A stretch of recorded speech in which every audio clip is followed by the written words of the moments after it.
सारांश।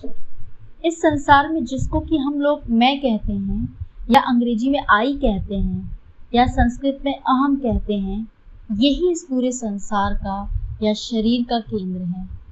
सब कुछ इसी मैं के लिए ही है। यही अध्यक्ष है सब कुछ का और इसके जीवन का उद्देश्य है केवल और केवल सदा सुखी रहना। ये सदा कोई ना कोई इच्छा करता रहता है और सुखी होने के लिए इसकी सभी इच्छाओं की निरंतर पूर्ति होना जरूरी है।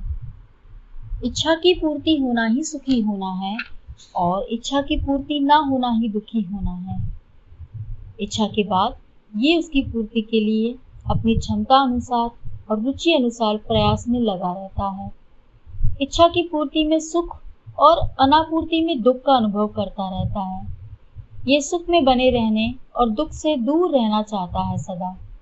अब चूंकि जीवित शरीरों के रूप में ये मैं अनेक हैं, बहुत सारे हैं, तो सारे मैं सदा ही सुखी रहना चाहते हैं और मूल रूप में प्रत्येक मैं सबसे पहले अपने आप को सुखी करना चाहता है।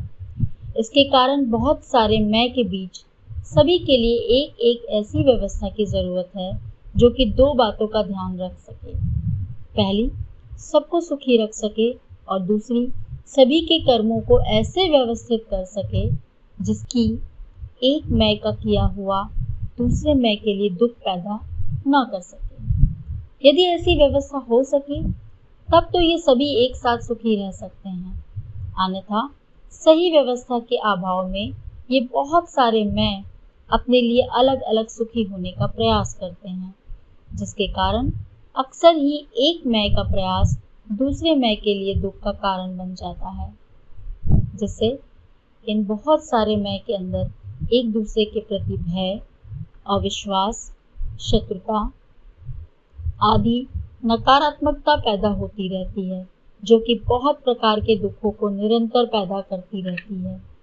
और जो भी इनके सुख में सहयोगी बनता है उसके साथ निकटता, प्रेम, विश्वास, मैत्री आदि सकारात्मकता पैदा होती रहती है, जो कि बहुत प्रकार के सुखों को निरंतर पैदा करती रहती है।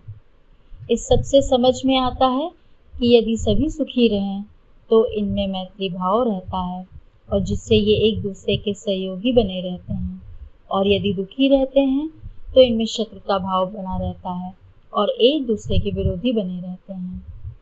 तो स्पष्ट है कि हमारे सुखों और दुखों का मूल कारण हमारे अंदर नहीं बल्कि बाहर की व्यवस्था में है।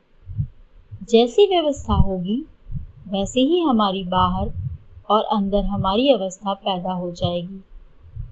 अतः परिणाम में होने वाले सुखों और दुखों के आधार से किसी भी व्यवस्था की जांच हो सकती है कि वो व्यवस्था हमारे लिए कितना सही और कितना गलत है। यदि इस संसार में ऐसी व्यवस्था हो सके जिससे कि इस मैं का उद्देश्य पूरा होता रह सके तो संसार में कोई दुख पैदा ही नहीं होगा और फिर उसका निवारण करने के लिए हम अलग से अपना समय, संसाधन आदि को खर्च करने की जरूरत नहीं रहेगी, जो कि अपने आप में भी एक प्रकार का दुख है और फिर भी उसको पूर्णतः निवारण हो नहीं पाता और सदैव ही अपने वर्तमान और भविष्य के प्रति भय लगा ही रहता है। इसीलिए संपूर्ण समाधान ही एकमात्र उपाय है सभी को सदा के लिए सुखी रखने का, जो कि सभी के जीवन का लक्ष्य है। धन्यवाद।